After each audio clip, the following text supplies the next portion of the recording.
Good morning, student. Myself, Dr. Prabhat Kumar, tutor, Department of Physiology in Magad Medical College, Gaya. Today, my topic is countercurrent multiplier and countercurrent exchanger of kidney. So, I am going to countercurrent multiplier and countercurrent exchanger that occurs in the juxtamedullary nephrons. Please remember, juxtamedullary nephron, whose long loop of Henle. Which loop of Henle is very long. So mainly it occurs in juxtamedullary nephron, but it also occurs in vertical nephron. So I am continuing. Definition, that is the definition, components, mechanism, factors, functions and other system for of countercurrent mechanism and applied aspects of countercurrent mechanism. Definition: a countercurrent system. Definition: a countercurrent system refers to a system in which the inflow runs parallel to, counter to means opposite to, counter to, opposite to, and in close proximity to the outflow for some distances.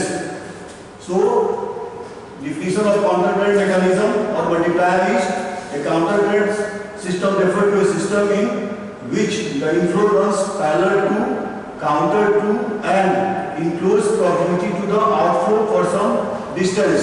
The countercurrent flow system is formed by U-shaped tubes, that is the loop of Henle. The countercurrent system can be best understood by studying the effect of a heater on a straight water pipe and pipe fed in U-shaped.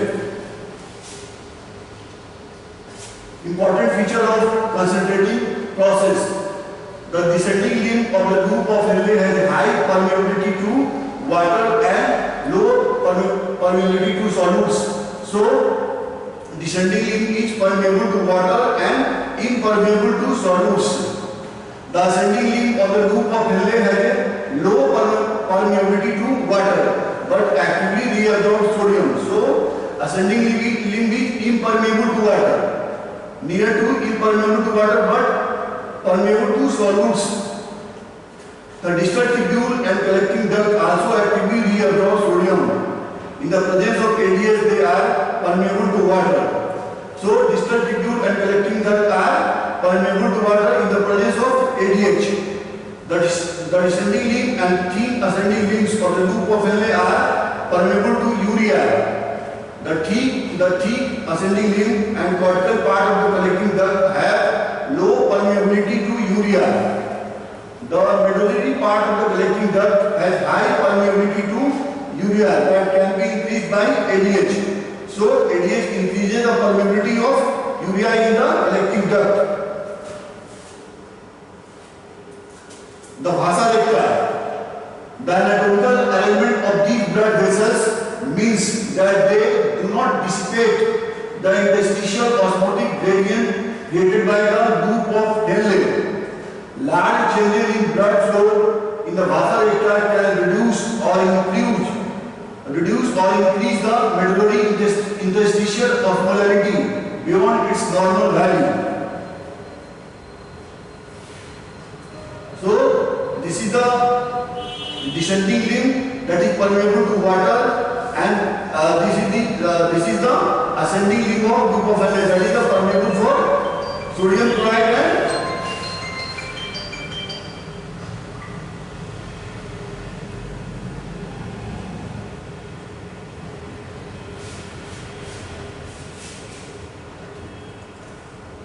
so this is the nephron and this is the descending limb, and descending limb is permeable to water. So please remember, descending limb is permeable to water and ascending limb is permeable to sodium chloride with the help of sodium chloride and sodium potassium 2 chloride pump. With the help of sodium potassium 2 chloride pump, that is active transport. And here is the small part of thin ascending limb, that is the passive transport of sodium chloride. So please remember, the thin part of ascending limb is passively transport sodium chloride. That is a counter current exchange of loop of Henle and Vasarekta. So counter current, that is the loop of Henle, the water is, that is the fluid is flowing, but the plasma is flowing from the top to bottom, and from here from bottom to top, that is the in opposite direction, that is the counter current. So please do focus on the counter current mechanism. The water fluid is flowing in the downward direction, and here fluid is flowing from the upward direction. And in Vasarekta, please focus on the Vasarekta. Here is also what fluid is flowing in the downward direction, and here is the upward direction. But with respect to the loop of Henle, loop of Henle in descending link is water flowing from fluid flowing from the top to bottom, and here in Vasarekta in a opposite direction, that is from the bottom to the top. And here is also fluid is flowing from the bottom to top, and here in Vasarekta top to bottom. So here is also counter current mechanism is established, and here is also counter current mechanism is established. And in the whole link of loop of Henle is also in maintain the counter current system, and Vasarekta also maintain the counter current system, and Vasarekta and link of Henle is also maintain the counter current system. So counter current exchange, filtrate entering the descending link becomes progressively more concentrated as it uses water.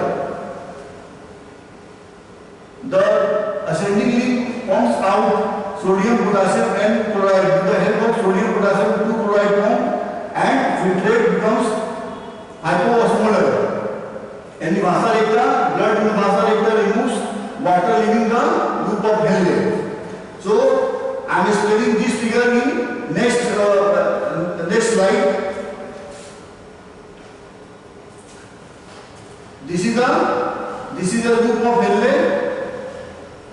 This is a loop of Henle. That is a descending link, and this is the ascending link. Here is counter current mechanism is established, and that is the Vasarekta, that is the blood vessels around the loop of Henle. That is the peritubular capillary of juxtamedullary nephron is called the Vasarekta. That is the long. That is, it becomes the long. That is peritubular capillary becomes the long. I call the Vasarekta. So that is blood flowing from the. That is blood flowing from the here. The blood flowing from downward and upward, and that is the ascending limb of loop of Henle, and that is the descending limb of loop of Henle, and that is the ascending limb of loop of Henle. So please concentrate on this figure. In the nephron, that is the descending limb, that is the downward flow, and that is the ascending limb, that is upward flow, and in the Vasarekta, that is the afferent arteriole, that is the efferent arteriole. Sorry, that is the efferent arteriole, that is the downward flow, and that is the upward flow, that it maintains the counter current system, that is in the opposite direction. The flow is in the opposite direction. Here you see the flow in the opposite direction, and that is the cortex, and that is the medulla. So these nephron is the cortico, this nephron is the juxtamedullary nephron. So this nephron is the juxtamedullary nephron. Components of the counter current system. Counter current multiplier, loop of Henle, responsible for production of hyperosmolarity and a gradient in the renal medulla.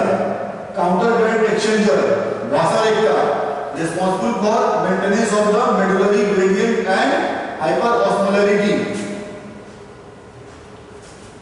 Medullary hyperosmolarity and medullary gradient. The interstitial fluid of the medulla is critically important in concentrating the urine because the osmotic pressure of this fluid provides the driving force for reabsorbing water from both the descending thin segment and collecting duct. Normal osmolarity of the plasma and other body fluid is about 300 millimol per liter. So please remember the plasma osmolarity is 300 millimol per liter. The interstitial fluid of the renal cortex has the same osmolarity as that of the plasma, that is the 300 millimol per liter, with virtually all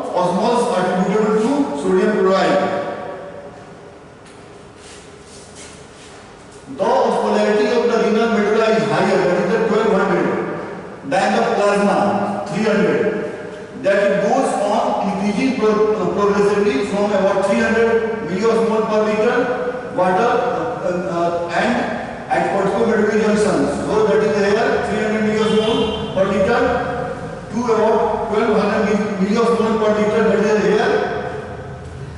At papilla where maximally concentrated urine is excreted.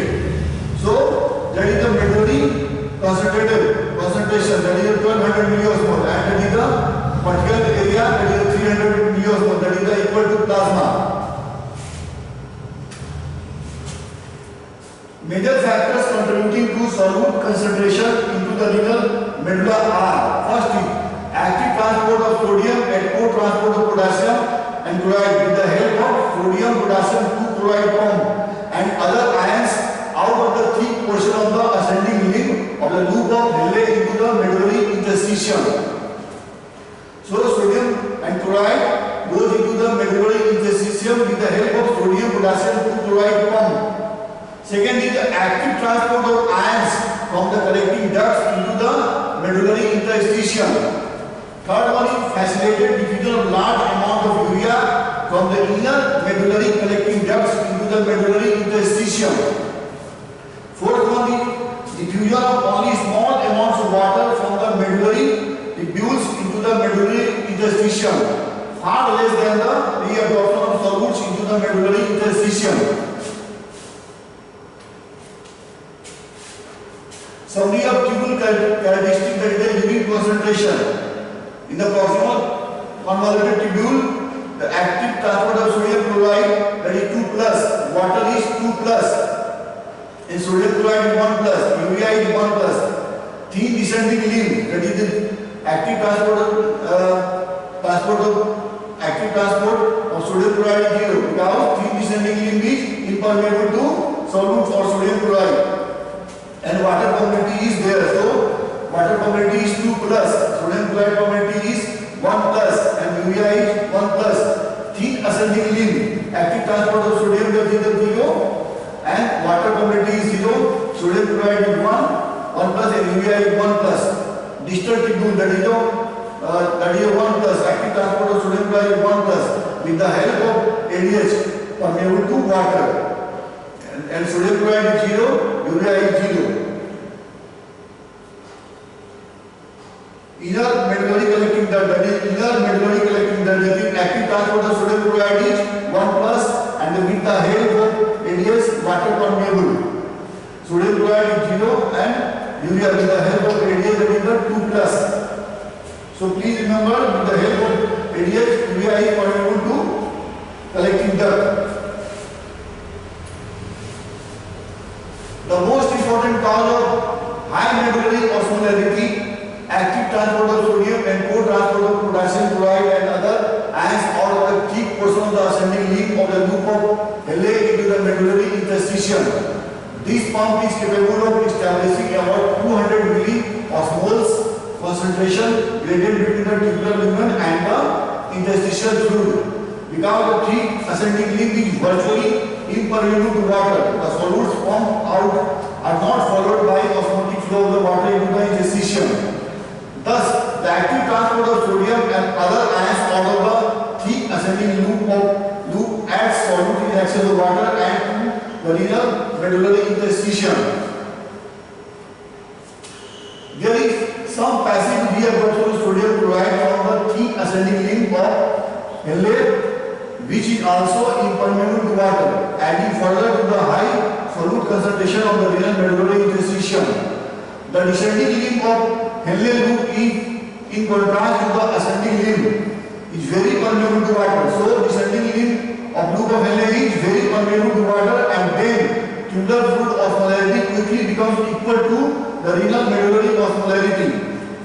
Therefore, water diffusion out of the descending limb of the Henle loop into the interstitium, and the tubular fluid osmolarity gradually rises at its source toward the tip of the loop of Henle. Steps involved in causing hyperosmolarity or hyperosmotic renal medullary interstitium. So please focus on the next step. Steps involved in the causing hyperosmotic renal medullary interstitium. That is the first step. Assume that a loop of Henle is filled with fluid with a concentration of 300 milliosmol per liter. That is the same as that of leaving the proximal tubule. So that is the proximal tubule leaving in this loop of Henle. That is the initial concentration is the 300 milliosmol per liter. That is equal to plasma. Second step, that is the second step is the active pump of the thick ascending limb on the loop of Henle is turned on, reducing the concentration inside the tubule and raising the interstitial concentration. This pump establishes 200 milliosmolar per liter concentration gradient between the tubular fluid and the interstitial fluid. That is the pump is active and it pushes the sodium chloride into the interstitium. So concentration gradient increases and here is decreases. So because sodium chloride pumped in the interstitial space. So solute is the concentration of solute increases and increases the osmolarity of the interstitial fluid and decreases the tubular fluid osmolarity. That is 200 and that is here is the 400. Step 3, the tubular fluid in the descending limb of the loop of Henle and the interstitial fluid quickly reaches osmotic equilibrium because of osmosis of water. Here is osmosis of water out of the descending limb. So osmosis of water out of the descending limb here. So it decreases the osmolarity. Decreases the osmolarity into the interstitial fluid. The interstitial osmolarity is maintained at 400 milliosmol per liter because of continued transport of ions out of the thick ascending limb of loop of Henle. So here continuously pump out sodium chloride in the interstitial fluid and causes or maintenance of 400 milligallon per liter of osmolarity in the interstitial fluid, because here is water is going and from the ascending limb, sodium chloride pump out in the interstitial fluid, so osmolarity is maintained. Step 4, in additional flow of fluid into the loop of Henle from the proximal tubule, which causes the hyperosmotic fluid previously formed in the descending limb to flow into the ascending limb. So that is the flow of that is previously formed 400 that comes down and new fluid comes in the descending limb of loop of Henle. Stage 5. Once this fluid is in the ascending limb, additional ions are pumped into the interstitium. So additional ions are pumped into the interstitium. So additional ions, once it goes inside the ascending limb, additional solutes or ions are pumped into the interstitium. Once this fluid is in the ascending limb, additional ions are pumped into the interstitium, with water remaining behind until a 200 milliosmolar per liter osmotic gradient is established, with the interstitial fluid osmolarity rising to 500 milliosmol per liter. So that is the interstitial fluid is 500 milliosmol per liter. Step 6. Then once again the fluid in the descending limb reaches equilibrium with the hyperosmotic medullary interstitial fluid, and as the hyperosmotic tubular fluid from the descending limb of the loop of Henle flows into the ascending limb and limb, still the solute is continuously pumped out of the tubules and deposited into the medullary interstitium. So new fluid comes and water comes in the interstitium and new fluid comes with and solutes come in the interstitium and making a hyperosmolar interstitium.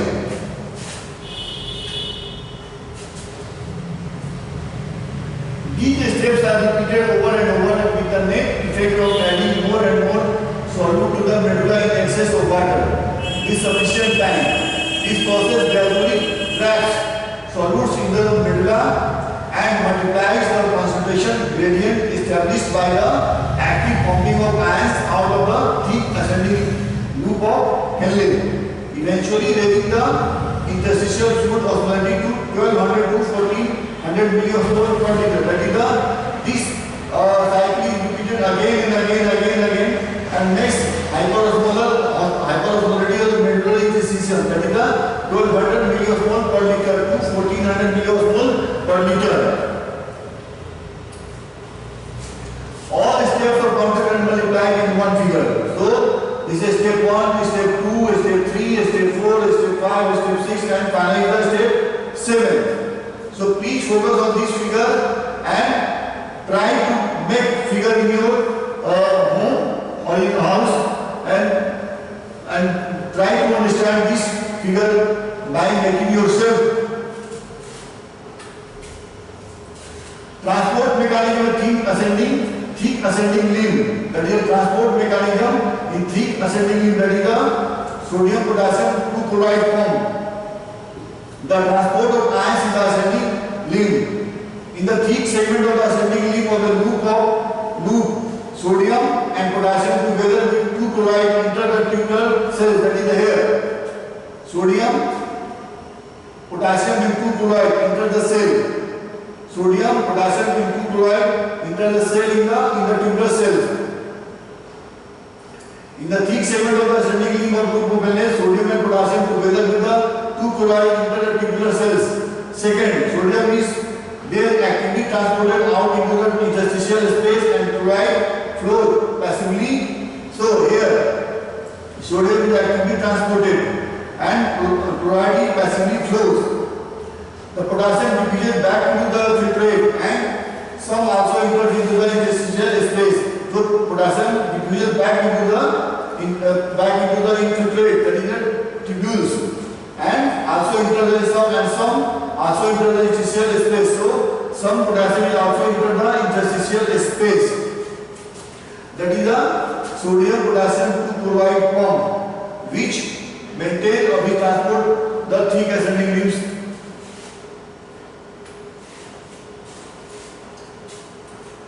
The repetitive reabsorption of sodium chloride in the thick ascending loop of Henle and continued inflow of new sodium chloride from the proximal tubule into the loop of Henle is called the counter current multiplier.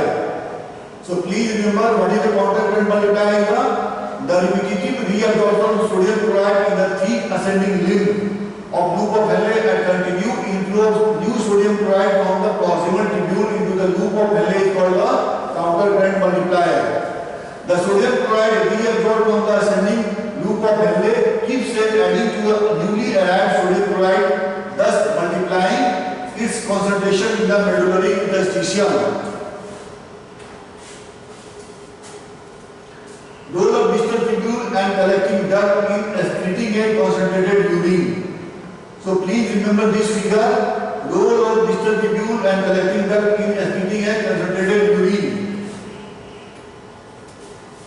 How it occurs? Role of distal tubule and collecting duct in concentrating urine. Formation of concentrated urine when ADS levels are high. Note that the fluid leaving the loop of Henle is dilute but becomes concentrated as water is absorbed from the distal tubule and collecting duct with high ADS levels. The osmolality of the urine is about the same as osmolality of the renal medullary interstitial fluid in the papilla, which is about 1200 millimol per liter. So that is the urine leaving from our body is osmolality 1200 millimol per liter. Please remember urine that is outgoing from our body, the osmolality of urine from our body is 1200 millimol per liter. And here from the collecting duct and collecting tubule, that is the 100 millimol. So from this route concentration of urine occurs from the 100 to 1200 milliliter, because with the help of ADH, water reabsorption of water occurs, reabsorption in urea occurs, and sodium chloride occurs. So these things, reabsorption of water, reabsorption of sodium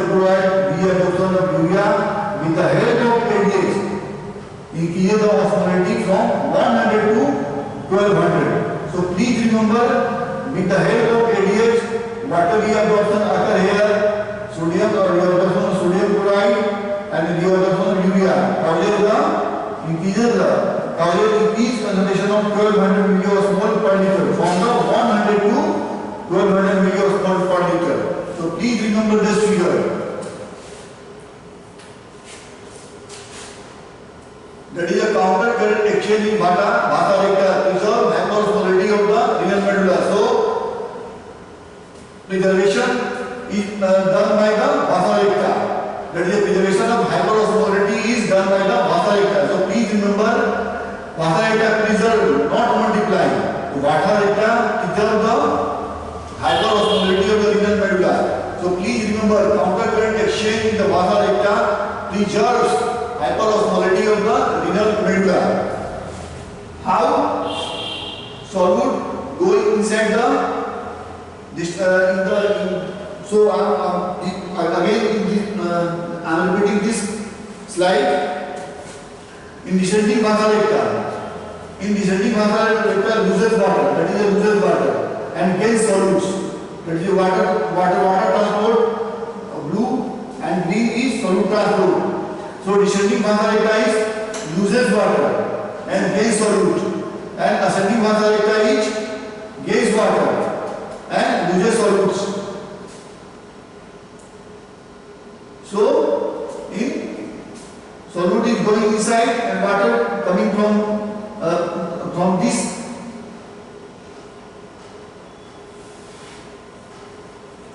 That is a descending vasa recta.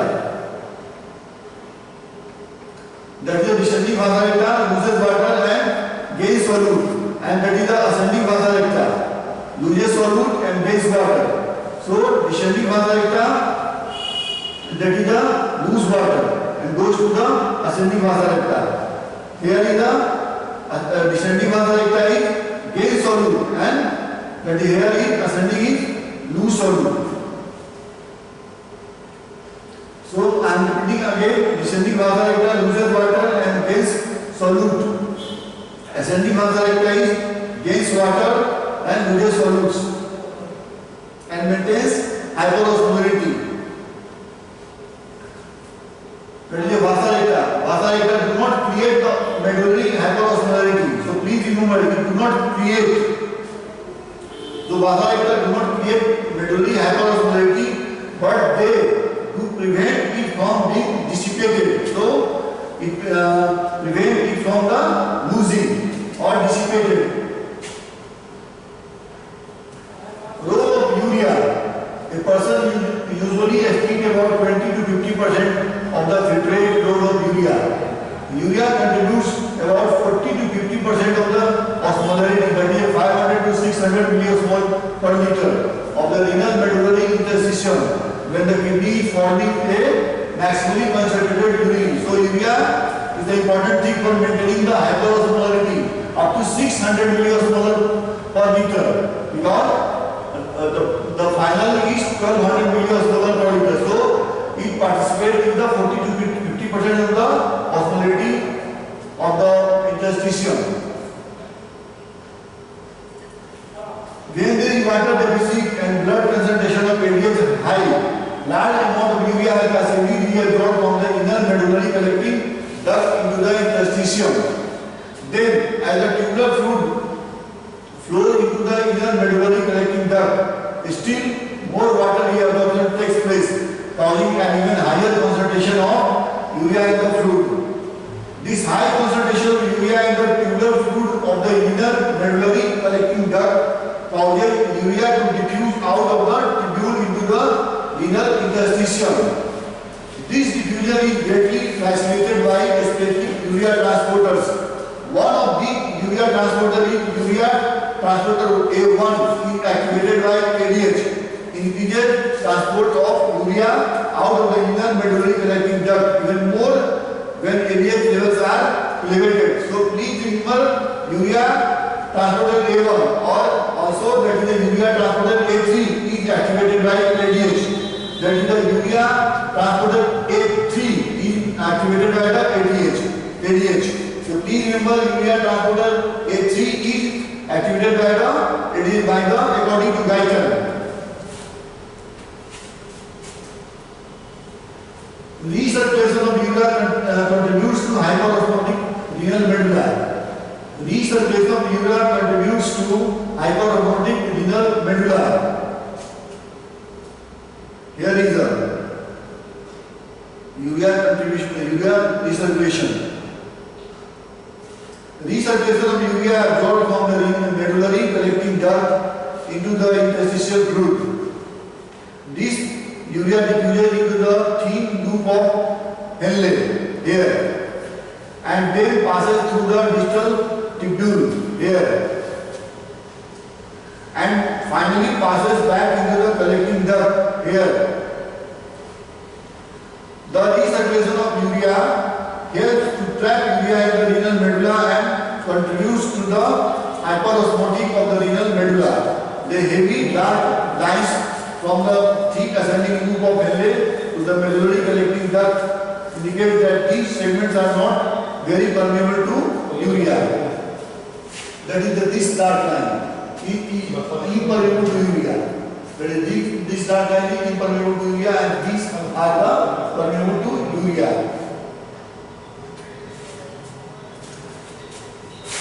Counter current exchange in the vasa recta preserve hyperosmolarity of the renal medulla. I am again repeating again and again. Counter current exchange in the vasa recta preserve hyperosmolarity of the renal medulla. It does not create two special features of the renal medullary blood flow that contribute to the preservation of high absolute concentration. First one is low medullary blood flow, accounting for less than 5% of the total renal blood flow. This is sufficient to supply the metabolic needs of the tissues but helps to minimize solute loss from the medullary interstitium. Second, the vasa recta serve as counter current exchangers, minimizing wash out the solutes from the medullary interstitium. So it does not create, it maintains or prevent the wash out. That is prevent dissipation. So vasa recta serve as counter current exchangers, minimizing wash out of solutes from the medullary interstitium.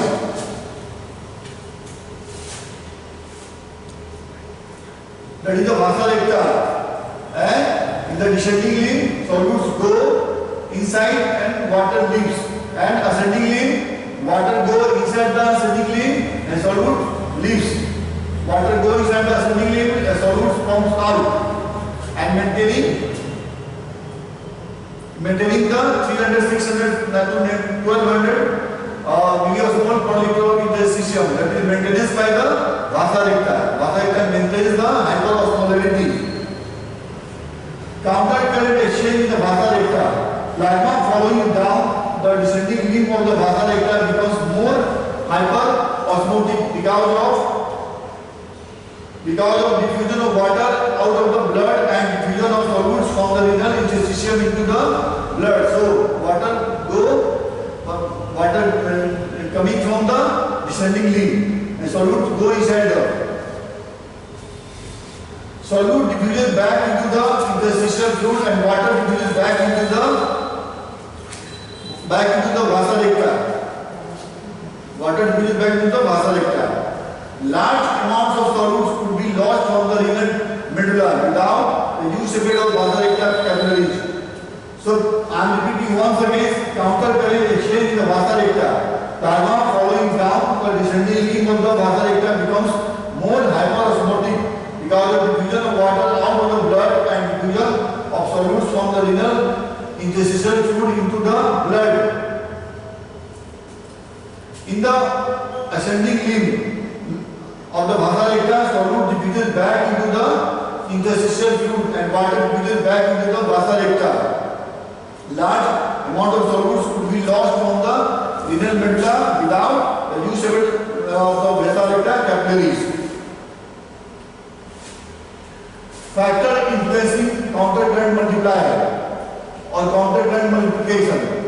Factor influencing counter current multiplication. Number of juxtamedullary nephrons. Here is misprinting. The number of juxtamedullary nephrons and length of loop of Henle directly proportional to osmotic gradient. Approximation of tubules, that is directly proportional to counter current multiplier. Rate of flow in the collecting duct, rapid flow decreases urea absorption and thereby gradient. Thereby reducing the gradient. Rate of renal blood flow inversely proportional. High renal flow, low concentration, and low flow, high concentration. Urea availability, concentrating ability of kidney increases with the urea. So concentrating ability of the kidney increases with urea. So urea is the important component for concentration of urine. Applied physiology of counter current multiplier system, that is the diuretics, drugs that increase the rate of urine flow. Their clinical application aim to reduce extracellular fluid volume by decreasing total body sodium chloride content. Type of diuretics, site of its action and examples of diuretics. First is inhibitors of carbonic anhydrase, that is the site of action is proximal convoluted tubule. Example is acetazolamide, metazolamide. Examples is acetazolamide and metazolamide. Secondly, osmotic diuretics. Site of action is loop of Henle. Example of osmotic diuretic is glycerin, isosorbide and mannitol and urea. Mannitol is largely used in brain edema or intracranial edema. So example of osmotic diuretic is glycerin, isosorbide, mannitol and urea. Third one is inhibitors of sodium, potassium and 2-chloride pump. Third one is inhibitors of sodium, potassium 2-chloride pump. Inhibitors of sodium, potassium 2-chloride pump. That is the thick ascending limb of loop of Henle. That is the thick ascending limb of loop of Henle. That is the furosemide, bumetamide and torsemide. So please remember, this blocks the sodium, potassium 2-chloride pump. That is the furosemide blocks the sodium, potassium 2-chloride pump, and there that is the thick ascending limb of loop of Henle. Fourth is loop diuretic, that is the high sealing diuretics. Is also called inhibitors of sodium, potassium 2-chloride, is also called the loop diuretics or high sealing diuretics. So high sealing diuretics are called the furosemide, bumetamide and torsemide. So please remember, furosemide and torsemide, bumetamide is called high sealing diuretics. Fourth one is inhibitors of sodium chloride synthol, that is the thiazide like diuretics. Site of action is distal convoluted tubule, that is the DCT. Example is chlorothiazide, hydrochlorothiazide. Fifth one is inhibitors of renal epithelial sodium channels, that is the potassium sparing diuretics. Site of action is late distal convoluted tubule and collecting duct. Examples are amyloride and triamterene. Sixth one is antagonist of mineralocorticoid receptors, that is the antagonist of mineralocorticoid receptors, that is the aldosterone antagonist. Sixth one is aldosterone antagonist, that is the potassium sparing diuretics. Site of action is late distal convoluted tubule and collecting duct, that is the example is spironolactone. So please remember, potassium sparing diuretic is spironolactone.